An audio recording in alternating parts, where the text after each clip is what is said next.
everybody, how's it going? This is Gio. I know it's been a while since I did a YouTube video, but I might as well regale you guys with something new and something cool.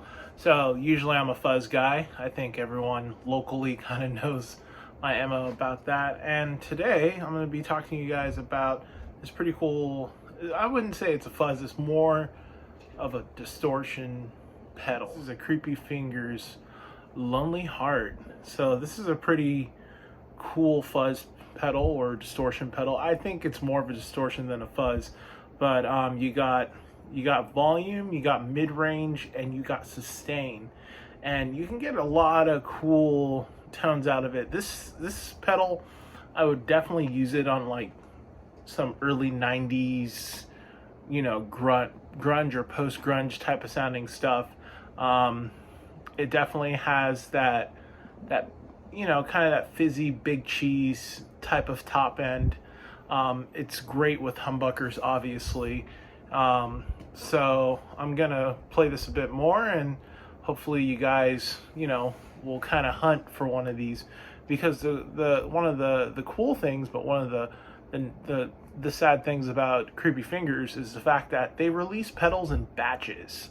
So there's usually like 5 or 6 of these floating around in the ether, and I was lucky to come up on one on Craigslist of all places. So hunt around for Creepy Finger circuits. They're kind of pricey, I'm not gonna lie. This is not an entry level price point. You're gonna be spending somewhere between $200 to $300, and I got this pedal used for above $200. I'm not going to tell you how much I paid for it. All I know is that let's say this, it's between $200 to $300. That's how much I paid for this. But it's a cool little thing. So let's check it out. Let's hear some tones out of it. Obviously I'm playing through an Epiphone Emily Wolf Sheridan Stealth. This is a pretty nice guitar, and I'm running it all into my Marshall Origin 50 head, which is currently set at 5 watts. So not a lot of gain going through this, but we get a good range of sounds. So let's just play this pedal for a bit, see how it sounds, and I'll tell you, kind of give you an idea of what the knobs do, especially the mid-range and the sustain. But yeah, let's jam out a bit and hear how it sounds.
So let's go into this pedal.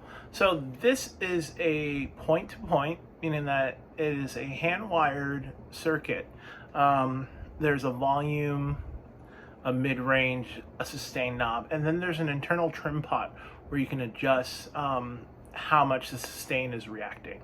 So there's a couple things you could do with this pedal.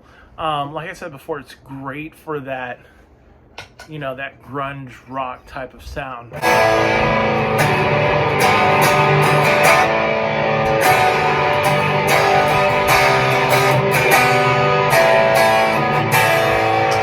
Turn off the delay.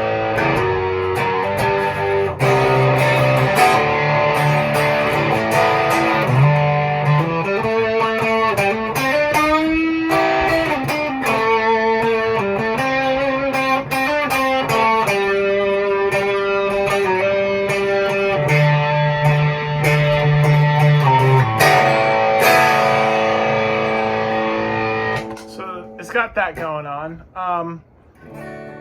So volume, obviously, is how loud the pedal is. So this is the pedal on. Turn up the volume.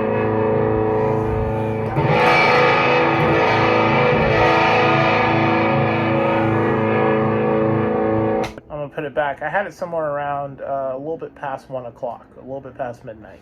So that's the volume. Mid-range is controlling pretty much how much the attack, the pick attack is announced. So let's check on a chord. And I got the mid-range at around 2 o'clock. So let's turn this up some more.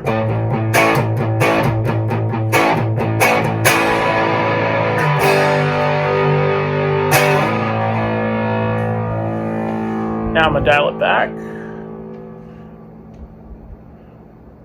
to about 9 o'clock.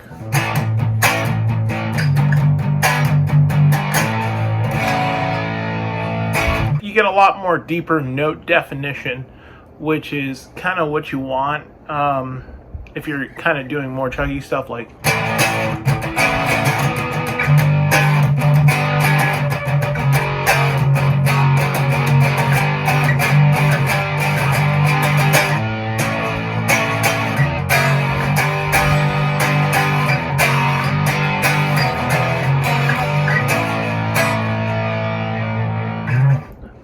And then sustain, of course. So sustain, I assume, is the amount of fuzz or fizzle that the pedal has. So let's crank up the sustain. Bring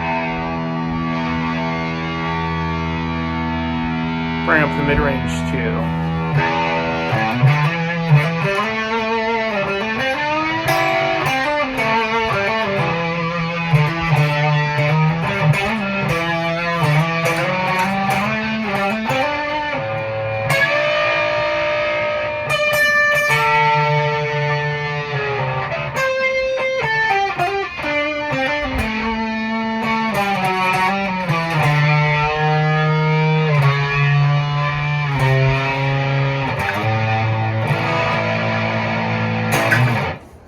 And this thing has a pretty sharp self gate. And what I mean by self gate is like it doesn't ring out unless you want it to. So if you, as soon as you put your hands on the strings, no noise. So this is crazy. And this pedal is pretty much no noise. Like it's running right now. Let me max everything out. Volume 2. Here. Nice G chord. Put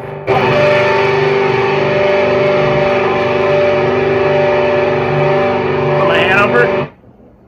Stops. So this thing is pretty sweet in terms of like, you know, you can put this anywhere in your rig. Right now I have 2 fuzzes ahead of it, and then it's the 3rd pedal on my rig. So this is kind of like my cherry topper in terms of like gain stage.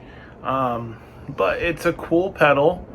Like I said, it's a little hard to find because Brad from Creepy Fingers, when he makes these pedals, he's making them all himself. So they roll them out in batches. I don't know when was the last time he did a batch of the Lonely Heart. I found this used, of course, and I said you're going to be paying somewhere between $200 to $300 between that range. I highly advise you do not go past that price point for a Creepy Fingers pedal because of course folks know on the used market that these are desirable tones and they're collectible, and of course they are going to price them out to God knows what. So be mindful when you're shopping around for these sounds. Know your budget, know your price point. Understand that like most musicians out here in the world, we're not rich people. We're kind of getting by. I had to save a bit of money to kind of get my hands on this, so just keep that in mind. But anyway, I hope you guys enjoy this video. Like, comment, subscribe. Turn off the pedal, and yeah, let me know what I'm doing right, what I'm doing wrong, what else do you want to see. But yeah, this is just a short little pedal review, and my name is Gio. I hope you guys enjoy the content, and let me tweak this back to the way I had it so be a bit of a happy camper. And I'll see you guys around.